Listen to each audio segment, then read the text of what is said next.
Welcome to Zoom In, Zoom Out, your global look at news from Taiwan. I'm Rik Glauert. February 28th is Peace Memorial Day here in Taiwan. It marks the anniversary of a brutal crackdown on political opposition to Taiwan's authoritarian government in 1947, and it's used to remember the tens of thousands of victims of state violence in Taiwan. We're here at the National Human Rights Museum where we're joined by Fred Chin. He's from Malaysia and he was arrested in 1971 when he was studying here in Taiwan and was imprisoned for 12 years by Taiwan's authoritarian regime. Fred, welcome to the show. It's my pleasure. It's the only thing that I can do on behalf of the country and the population as well. You were first taken in and interrogated when you were just 21 years old. You were studying, you're from Malaysia and you were studying here in Taiwan, and you hadn't done anything that you knew of. Can you tell us what that was like, being taken in, being interrogated at such a young age and in a foreign country? Oh. It's really ridiculous when I recall why I was targeted by the CIB of Taiwan, just because they told me that I went to the so-called USS too often. In the year 1970, there was a minor explosion happened that, and then they tried to use these reasons to put me in jail, but they never told me anything about this on detaining me, cheating me from the south, taking me to Taipei. And was in a small room. They want me to write down the full, confess that I have done those kind of things. But I knew nothing they wanted from me. So after 2 weeks of torture, I really hate the government. I really hate them. Why they want to do something like that? And then they keep me in a small room without telling me the reason why they want me, what they really want from me. They never tell anything of that. They want me to confess. How could I confess? So different kind of tortures, making myself very lose my confidence to stay alive again. Even though during the tortures, I tried to kill myself 3 times. Totally, I do not know how and why, but I have a kind of feeling that I want to die. That's it. Because the kind of torture, you really can't stand it. It makes me feel like you are not respected. You are fully being treated like something that is worthless. If they put me in jail, they have a certain kind of benefits for their own self. They don't care whether you are innocent or not. So I hate them, really hate them. As I told myself at the time, if I have the opportunity to see any one of them, I will really die and kill them. At the time, I have those kind of feelings. Then after that, my sentence was confirmed. I lost the confidence. I said, how? I'm expecting a free release, but how could a government, how a kind of, a military court could use totally falsified evidence to put me in jail? After your experience at the hands of the authoritarian government here and the indignities, the injustice, the mistreatment that you suffered at the hands of them, you ultimately have decided to stay in Taiwan and build your life here.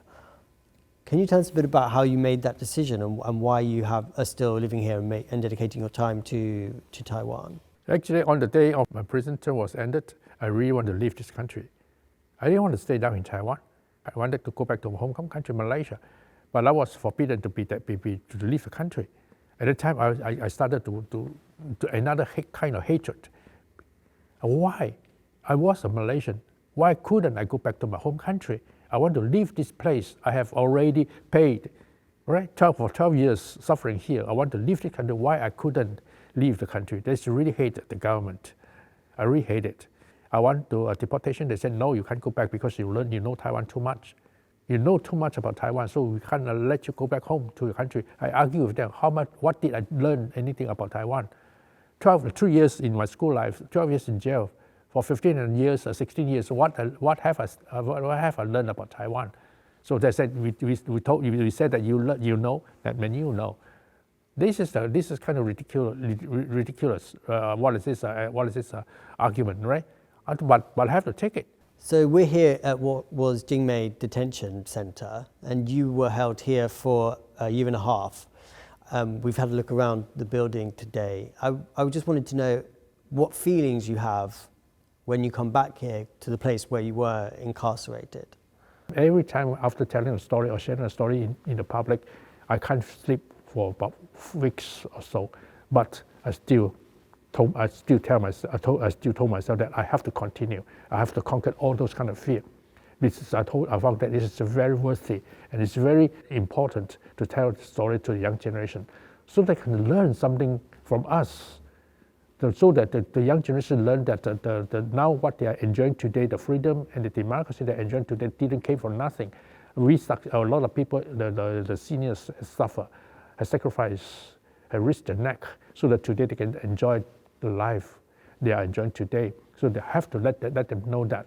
So after that, I think this is very worthy and it's very fruitful as well. I found that today, so many young generations, after listening to us, they started to concentrate a part of their energy on these particular topics, so they can change the changes today. Democracy and the freedom are strengthening today, every day from Taiwan.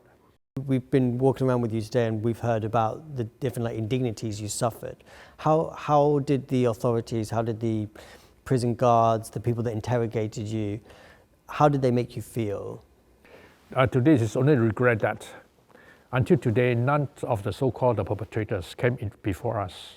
What we really wanted, any one of them, no matter who he is, should stand before us, telling us at that time why he wanted to do something against his own conscience, to put people in jail, knowing that he was totally innocent. Why you want to do that? Let me know. You just tell me why you want to do it. We are ready to pardon you. We are ready to forgive you. You just let us know. So this is the only last hope, last things we are looking forward. Some perpetrators should stand before us, but until today, even though we knew where they were, we are not going to use privately to punish them or something like that. We are waiting for the government to do something for us. I think this is the only way, right? Hating each other meant nothing. We have to create certain kind of an environment that people can trust each other by knowing the facts of the past. Why you want to do that? You just let me know. I'm ready to forgive you, right? You don't let me know why you want to do that.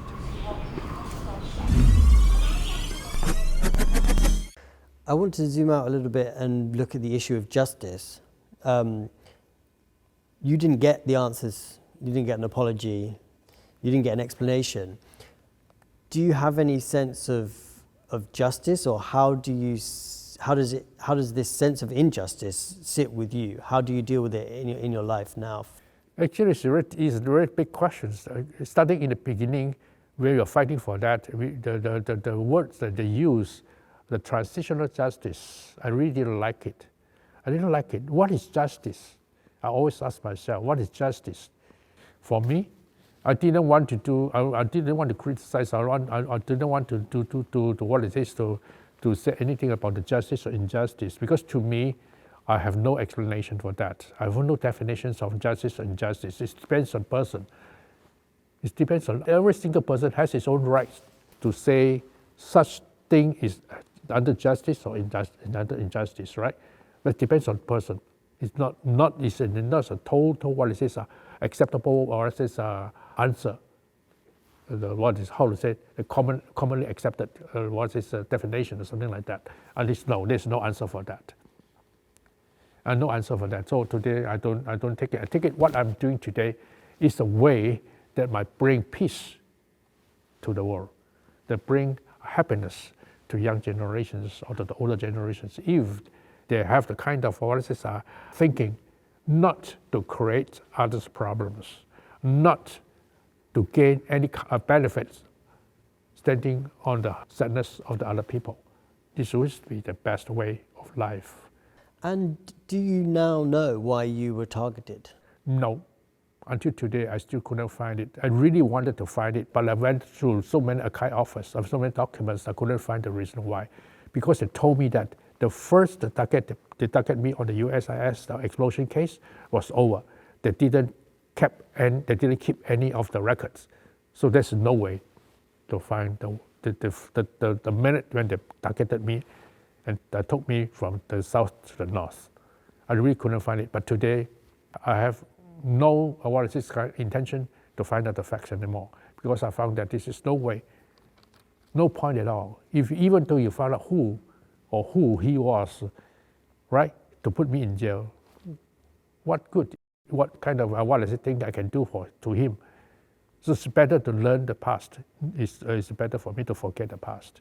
So in the last few years, Taiwan has been performing what it calls transitional justice, that is tackling the injustices that happened during Taiwan's authoritarian period, confronting it in various ways. What do you think of Taiwan's government's attempts to bring about justice on a national scale? I've asked the President Chai myself before. I asked Chen Ji as well, but they have no answer for me.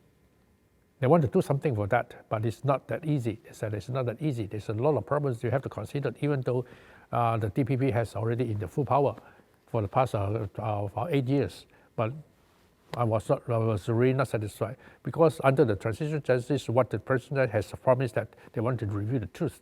The truth has done some parts. It's not fully reviewed yet.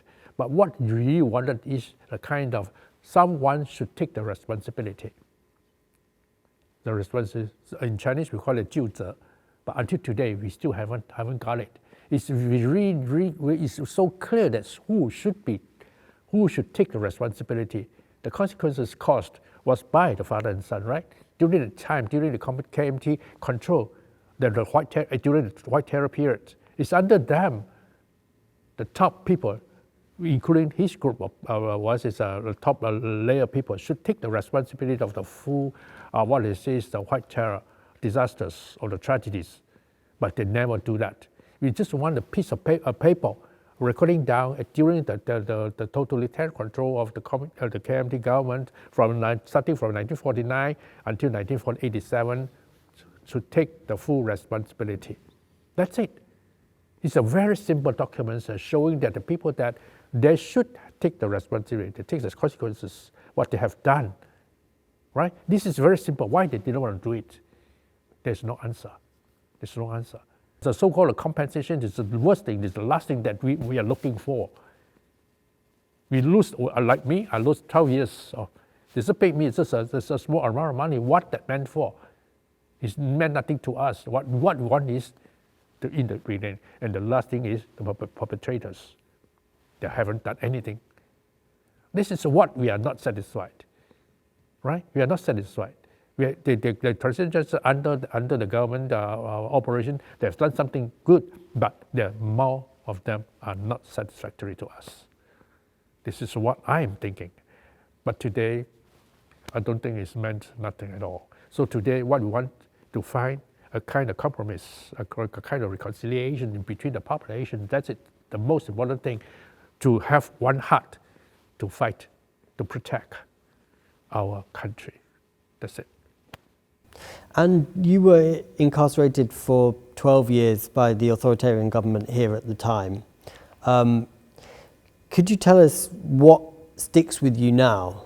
Actually, today I do not have any special target in my mind. I just want to let the young generations, because till the end of my day, I would like to let them know, especially those from foreign countries, and those foreigners that are coming over to Taiwan, including the young generation of Taiwan. I want to let them know the democracy or freedom you are enjoying today. It's time for you to stand up, to try to use your own wisdom and your own way to protect the hard-earned democracy and freedom.